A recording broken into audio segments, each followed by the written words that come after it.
শিল্পী প্রমোদ রায়ের নাম অনেকের কাছেই সুপরিচিত।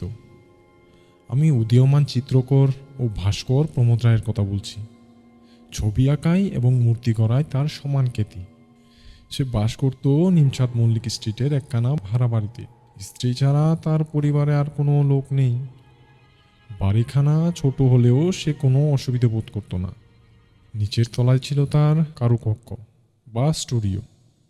তার দিনগুলি কেটে যাচ্ছিল দিব্য নির্ভাবনায়। কিন্তু হঠাৎ এলো এক মুশকিল। বিনা মেঘে বজ্রপাতের মতো এক নোটিশ এসে হাজির। এই বাড়ি ছেড়ে তাকে উঠে যেতে হবে। কলকাতায় তখন ভাড়া বাড়ির একান্তই অভাব। পাড়ায় পাড়ায় উদ্বাস্তুদের ভিড়, মোটা টাকা সেলামি এবং ত্রিগুণ ও চতুর্গুণ ভাড়া দিতে চাইলেও খালি বাড়ি পাওয়া ভার হয়ে উঠেছিল। অধিকাংশ বাড়িওয়ালাই পুরাতন ভাড়াটিয়া উঠে গেলে খুশি হয়, নতুন ভাড়াটিয়া বসিয়ে বেশি লাভ করবার লোভে। প্রমোদ বাড়িওয়ালার দাবি সহজে মানতে রাজি হলো না। বাড়িওয়ালা নালিশ করলে মামলা হলো এবং মামলায় হেরে গেল প্রমোদই। বাড়ি ছাড়বার জন্য সে সময় পেল মাত্র 1 মাস। ইতিমধ্যে করতে লাগলো অদ্ভুত সব কাণ্ড। প্রমোদদের ঠিক পাশের থাকতো নরহরি দাস, মফস্বলের লোক। কলকাতায় বাস করত ব্যবসা সূত্রে। মাঝখানেটা পাঁচিল টপকালেই তাদের বাড়ির ছাদ থেকে অনায়াসে প্রমোদদের বাড়ির ছাদের উপরে এসে পড়া যেত। নরহরির চেহারাখানি ছিল আদর্শ গদিওয়ালার মতো, মোটা সোটা, বেটে সেটে, কালো কালো দেহ, চাঁদের মতো গোলাকার মুখমণ্ডল, সাজগোজও তথৈবুজ। সে পরম বৈষ্ণব। মাথায় চৈতন চুটকি, কপালে ও নাসিকায় তিলক মাটির চিহ্ন এবং কণ্ঠদেশে 3 সার তুলসীর মালা। অথচ তার অত্যন্ত দহরম মহরম ছিল মহাশক্ত ভৈরব ভট্টাচার্যের সাথে। ভৈরবের চেহারা ছিল লম্বায় চওড়ায় দশাসুই, হাস্য ছিল অট্টহাস্যের মতো এবং বাক্য ছিল হুঙ্কারের মতো। তান্ত্রিক ক্রিয়া ছিল তার পেশা এবং মদ্য আর মাংস ছিল তার প্রধান পানীয় ও খাদ্য। কিন্তু চেহারায় ও চরিত্রে আকাশ পাতাল তফাৎ থাকলেও ভৈরব ও নরহরি দুজনের নেশা ছিল এক, এবং সেটা হচ্ছে দাবা খেলা। রোজ সন্ধ্যায় নরহরি তাম্বুল চর্বণ করতে করতে এবং ভৈরব তামাকু টানতে টানতে দাবা বোর্ডের ছকের সামনে বসে খেলায় বিভোর হয়ে থাকত। সেই সময়ে তাদের দেখলে লোকে বলা বলি করত, এও যখন সম্ভবপর, তখন বাঘে আর গরুতে মিলনও বা অসম্ভব হবে কেন? কিন্তু এমন মিলনেও তাগড়া পড়ল। আচম্বিতে মেনিনজাইটিস রোগে নরহরি হলো গতাসু এবং সে বাড়ি ছেড়ে দিয়ে দেশে চলে গেল তার পরিবারবর্গে। ভেঙে গেল সেখানকার দাবা বোর্ডের ছন্দ আসর। নরহরির মহাপ্রস্থানে ভৈরব ভট্টাচার্য দুঃখ পেল বটে, কিন্তু পরম আনন্দ লাভ করল তার বাড়িওয়ালা ক্ষেত্র বা খেতু মল্লিক। নরহরি ভাড়া দিত মাসিক 50 টাকা। খেতু মল্লিক এখন জোপে দাবি করে বসল এককালীন 1000 টাকা সেলামি এবং মাসিক 150 টাকা ভাড়া। দিনকাল যা পড়েছে তার দাবি নিশ্চয়ই অপূর্ণ থাকতো না এবং হবু ভাড়াটিয়ারা আনাগোনাও শুরু করে দিল। কিন্তু সহসা সংঘটিত হলো এক রোমাঞ্চকর ও অভূতপূর্ব ঘটনা। এক পূর্ণিমার রাত্রে পথ দিয়ে চলতে চলতে নরহরিদের পরিত্যক্ত তালাবন্ধ খালি বাড়ির বারান্দার দিকে তাকিয়ে বদন চাটুর্যে দেখলে এক বিসদৃশ দৃশ্য। বারান্দার একপাশে চুপ করে দাঁড়িয়ে আছে মুখ ছাড়া সর্বাঙ্গ সাদা কাপড়ে ঢেকে এক সন্দেহজনক মূর্তি। বদন চেঁচিয়ে বললে, কে কে ওখানে দাঁড়িয়ে? কোনো সাড়া নেই। বদনের সঙ্গে ছিল টর্চ। সে টপ করে টর্চের চাবি টিপে আলো জেলে যা দেখলে তা সম্ভবপরও নয়, যুক্তিসঙ্গতও নয়। সে মূর্তি হচ্ছে নরহরি দাসের। তার পেটের পিলে চমকে গেল। নিজের চোখের ভ্রম ভেবে বদন চাটুর্য আরো ভালো করে দেখবার চেষ্টা করলে। উহু, মোটেই চোখের ভ্রম নয়। ও মুখ অবিকল নরহরি দাসের। ভয়ে সাদা হয়ে গেল বদনের বদন। ঠক ঠক করে কাঁপতে কাঁপতে আ বলে পাড়া কাঁপানো চিৎকার করে সে ঘন্টায় 20 মাইল থেকে দৌড় মারলে নিজের বাড়ির দিকে। বলা বাহুল্য, খবরটা পার ঘরে ঘরে রটে যেতে দেরি লাগলো না।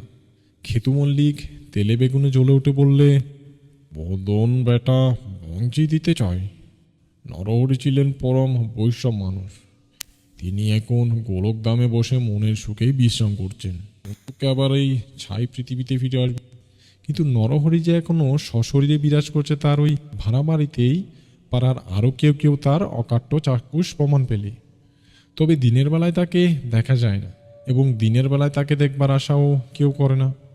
ফলে দাঁড়ালো এই, প্রথমত নরহরির বাড়ির সম্মুখ দিয়ে লোকে রাত্রে পথ চলায় ছেড়ে দিলে। দ্বিতীয়ত হবু ভাড়াটিয়ারা খেতু মল্লিককে একেবারে বয়কট করলে। বিনা ভাড়াতেও নরহরির বাড়িতে বাস করবার মতো লোকও আর পাওয়া যাবে বলে মনে হয় না। অবস্থা যখন এরকম, ঠিক সেই সময়ে তান্ত্রিক ভট্টাচার্য এসে বাসনা প্রকাশ করল। কেতু বাবু, নরহরিদের বাড়িখানা আমি ভাড়া নিতে চাই। নিজের কানকেও বিশ্বাস করতে না পেরে কেতু মল্লিক বললে, তাই নাকি? হ্যাঁ কেতু বাবু, আমি হচ্ছি তন্ত্রসিদ্ধ মানুষ। বৈষ্ণবের প্রেতাত্মা আমাকে দেখলেই ভয় পিঠটা দেবার পথ পাবে না। কেতু মল্লিক তাড়াতাড়ি বললেন, ঠিক বলেছ ভট্টাচার্য, তোমার সঙ্গে আমিও একমত। কিন্তু আমি হচ্ছি গরিব মানুষ, মাসে 30 টাকার বেশি ভাড়া দেবার শক্তি আমার নেই। বেশ, তাই সই। নরহরির বাড়িতে এসে জাঁকিয়ে বসলে ভৈরব ভট্টাচার্য। সত্য সত্যই মনে মনে তার দৃঢ় বিশ্বাস ছিল, বৈষ্ণবের প্রেতাত্মা কিছুতেই শাক্তের নিকটবর্তী হওয়ার সাহস প্রকাশ করতে পারবে না। এবং প্রথম 2 রাত্রির মধ্যে নরহরির চৈতন্য ছুটকি পর্যন্ত দেখা গেল না। ভৈরব তখন পাড়ার বাড়িতে বাড়িতে গিয়ে তন্ত্রের অপূর্ব মহিমা সম্বন্ধে জোর গলায় বক্তৃতা দিয়ে বেড়াতে লাগল। তারপরে এলো অমাবস্যার রাত্রি। দোতলার একটি ঘরে পূজার উপকরণ নিয়ে আসনাসীন হলো ভৈরব ভট্টাচার্য। নরহরির ভয়ে পথ নির্জন, কোথাও টু শব্দটি পর্যন্ত শোনা যায় না। বাইরে ঘুটঘুটে অন্ধকার রাত। ঘরের ভেতরে জ্বলছে একটা হারিকেন লণ্ঠনের টিমটিমে আলো। ভৈরব এক মনে 2 চক্ষু বুজে মন্ত্র জপ করছিল।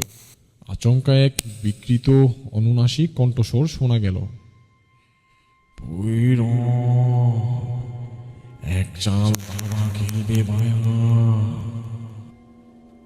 ভয়ঙ্কর চমকে গিয়ে ভৈরব চোখ খুলেই দেখে ঘরের দরজার কাছে পা থেকে গলা পর্যন্ত ধবধবে সাদা কাপড় মুড়ি দিয়ে দাঁড়িয়ে আছে স্বয়ং নরহরি ছাড়া আর কেউ নয়। ভৈরবই সবচেয়ে বেশি চিনত নরহরিকে। তার চোখের ভ্রম হবার জো নেই। তারপর আর কিছু নয়, বিকট এক আর্তনাদ এবং ভৈরবের ভূমিতলে পতন ও মূর্ছা। খেতু মল্লিক হতাশাভাবে স্থির করলে ওই ভুতুরে বাড়িখানা ভেঙে ফেলে একেবারে নতুন বাড়ি তৈরি করবে। কিন্তু হঠাৎ যখন শিল্পী প্রমোদ রায় এসে নরহরির বাড়িখানা ভাড়া নিতে চাইলে, তখন খেতু মল্লিকের চেয়ে বিস্মিত লোক পৃথিবীতে আর কেউ ছিল না বোধ হয়।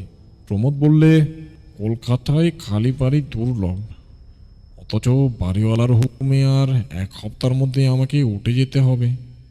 সুতরাং আমার অবস্থা বুঝতেই পারছেন তো।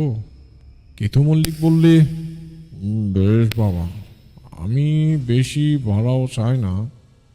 তুমি মাসে 25টি করে টাকা দিও। তাহলেই 25 টাকা অগ্রিম নিয়ে 3 বছরের করার আমাকে চুক্তিপত্র লিখে দিন। আচ্ছা। পাশের বাড়িতে উঠে যাবার জন্য প্রমোদ নিজের স্টুডিওর ছবি ও প্রতিমূর্তিগুলোকে স্থানান্তরিত করার ব্যবস্থা করছে।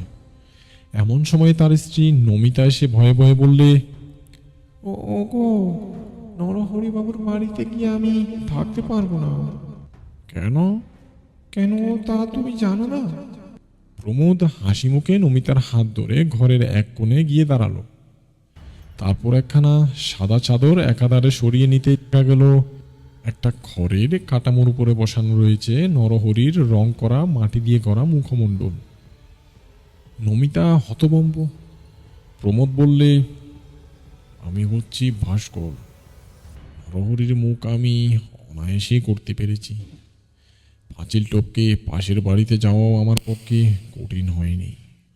আমাকে সাহায্য করেছে আবছা রাত, মানুষের স্বাভাবিক ভয় আর কুসংস্কার।